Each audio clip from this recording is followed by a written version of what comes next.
வணக்கம். இன்று நமது ஆன்மீக பக்தர்களுக்கு கர்மாவை பற்றிய ரகசியங்களை விளக்கி கூறுகிறேன். கர்மா என்றால் என்ன? கர்மா என்பது வினை. வினை என்றால் நாம் செய்யும் செயல், அதுவே கர்மா என்று அழைக்கப்படுகிறது.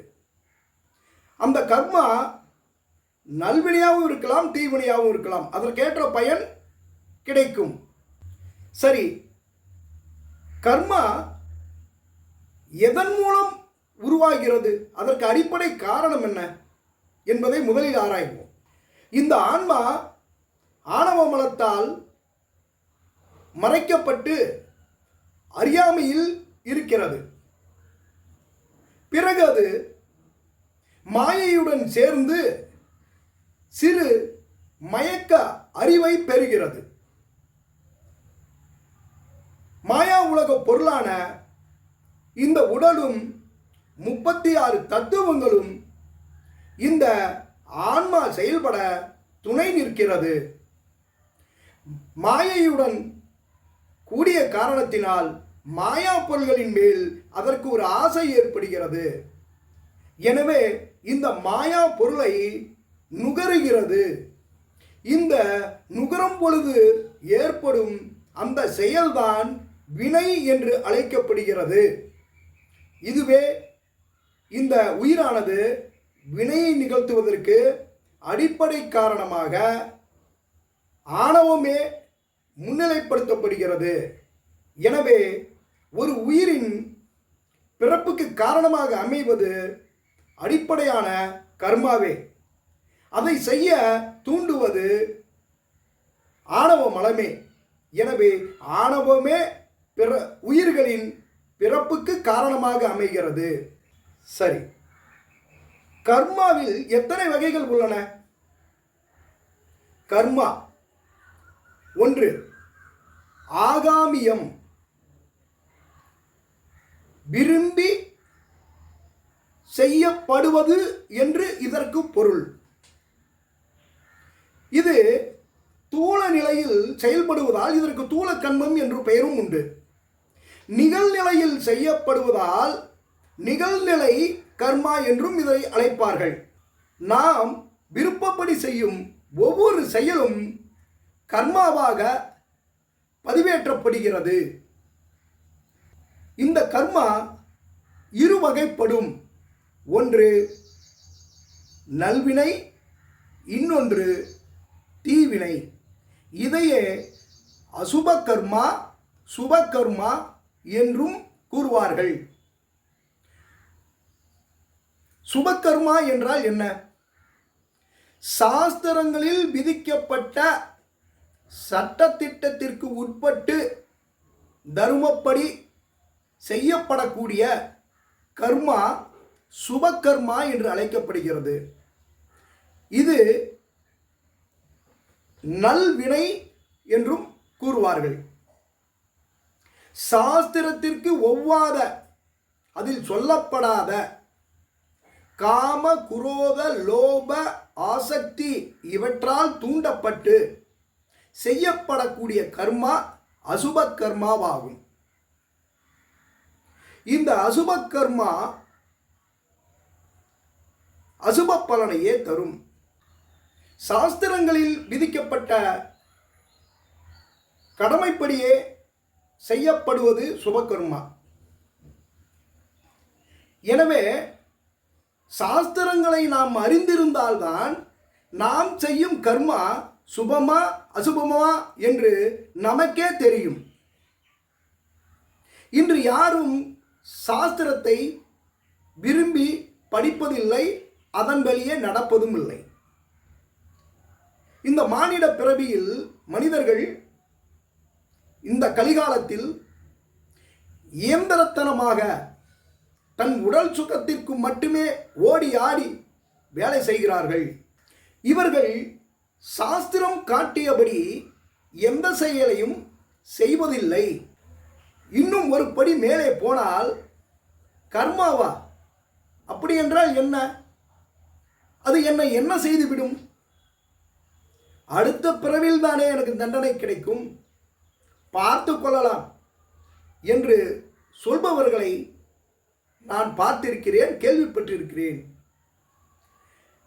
என்றாக இருந்தாலும் உடலால் மனதால் செயலால் செய்தவற்றை அதாலேயே அனுபவித்தே ஆக வேண்டும்.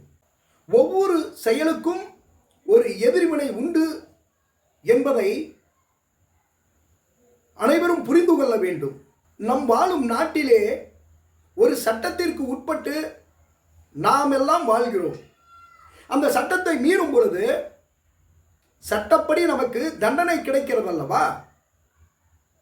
ஒரு குறிப்பிட்ட நாட்டிலே வாழக்கூடிய மனிதர்களுக்கென்று அந்த நாடு ஒரு சட்டத்தை போட்டிருக்கிறது என்றால், உலகம் முழுதும் உள்ள மனிதர்கள் வாழ இறைவன் ஒரு சட்டம் போட்டிருக்க மாட்டானா?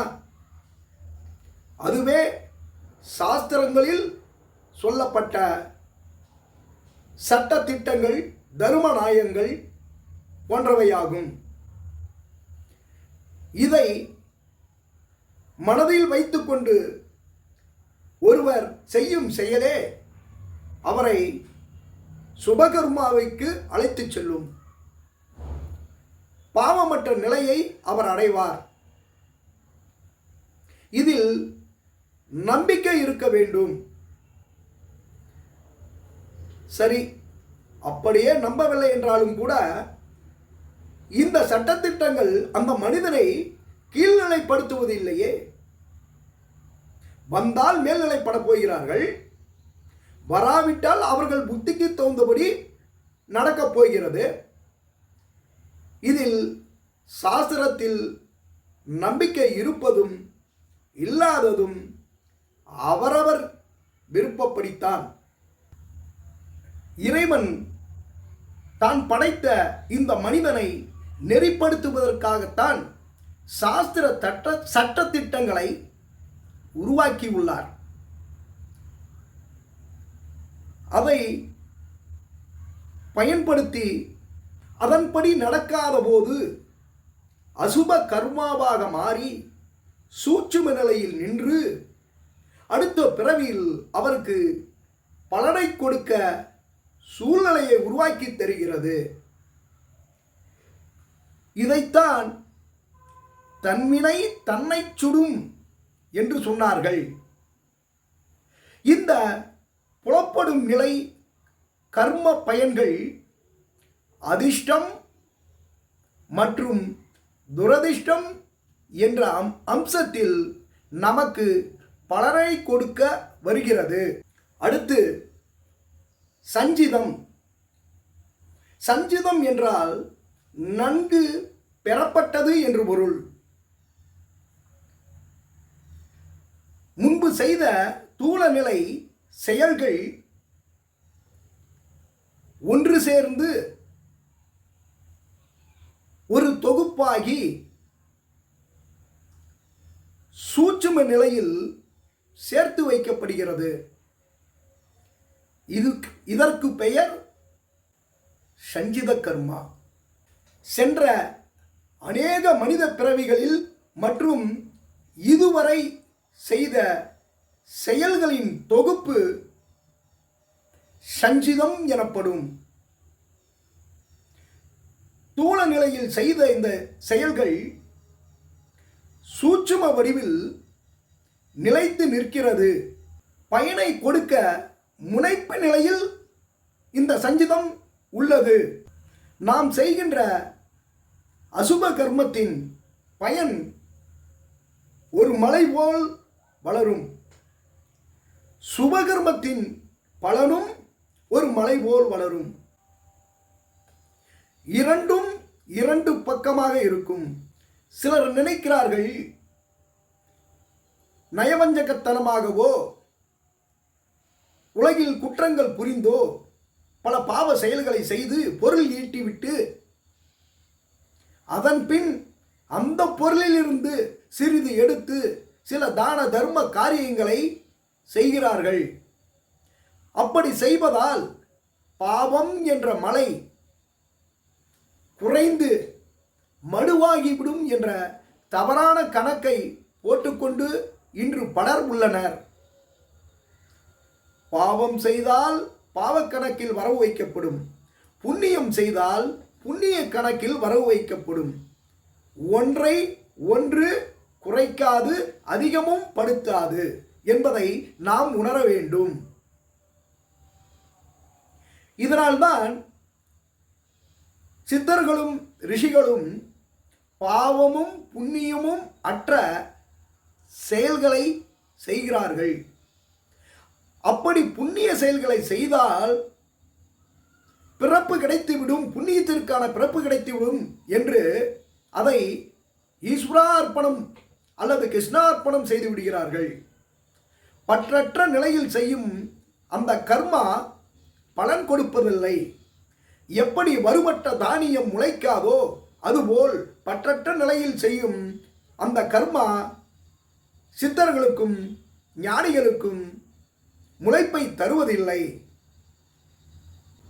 அவர் தனக்கே தெரியாமல் ஏதாவது அசுப கர்மா செய்திருந்தார் என்றால் அவரை நிந்திப்பவர்க்கும் கடவுளை நிந்திப்பவருக்கும் அந்த பாவத்தின் பயன் போய் சேர்ந்துவிடும் என்பதை நாம் நினைவில் கொள்ள வேண்டும்.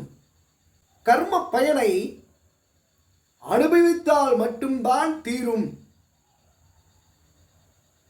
இப்பிறப்பில் அனுபவிக்கப்படாத கர்மா மீது இருப்பின் அது அடுத்த பிறப்பில் அனுபவிப்பதற்கான சூழலை உருவாக்கி கொடுக்கும் என்பதை ஒவ்வொருவரும் மறக்கக்கூடாது. சுப கர்மாவின் பயன் இன்பமாகவும் அசுப கர்மாவின் பயன் துன்பமாகவும் பயனை கொடுக்கும் சூழலில் வந்து நிற்கும். பிராப்தம் என்பது நேர்படுவது என்று பொருள். புலப்படாத நிலையில் நாம் செய்த கர்மா சூட்சுமாய் நின்று பலன் கொடுக்கும் சூழலை உருவாக்கி கொடுப்பதுதான் பிராப்தம். அந்த சூழல் கட்டாயம் நுகரப்படுவதாகத்தான் அமைந்திருக்கும், ஒதுக்கிவிட்டு செல்ல இயலாது. பிராப்தம் எப்படி நமக்கு பயன் தரும் என்றால்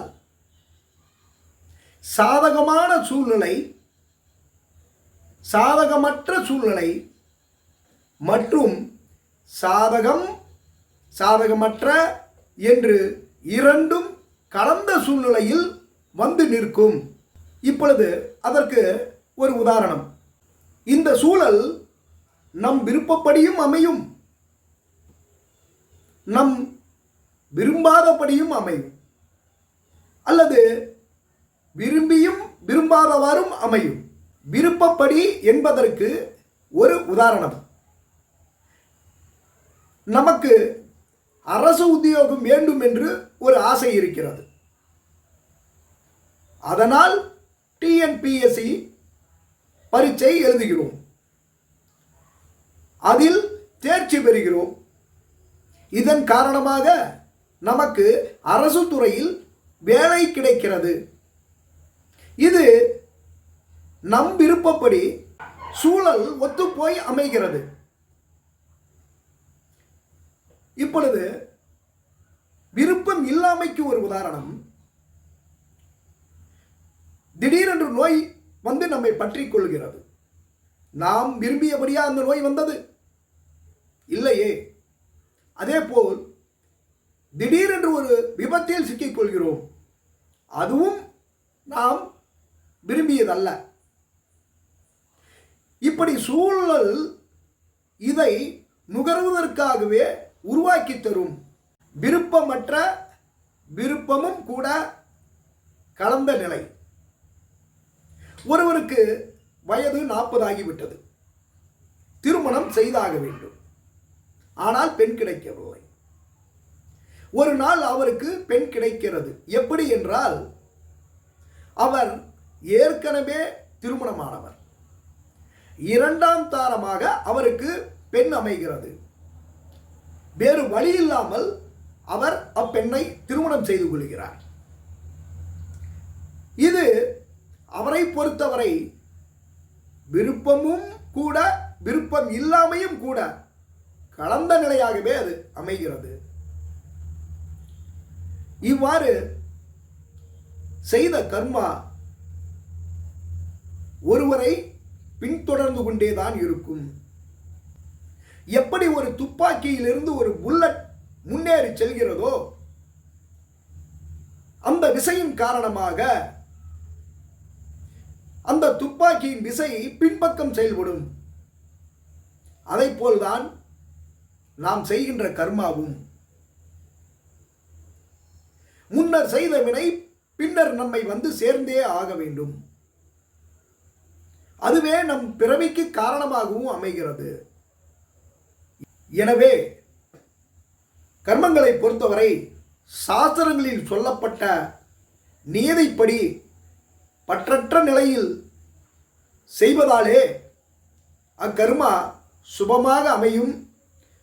அவரது மானிட வாழ்வையும் மேன்மைப்படுத்தும் என்பதை இத்தருணத்தில் கூறிக்கொள்கிறேன். நன்றி, வணக்கம்.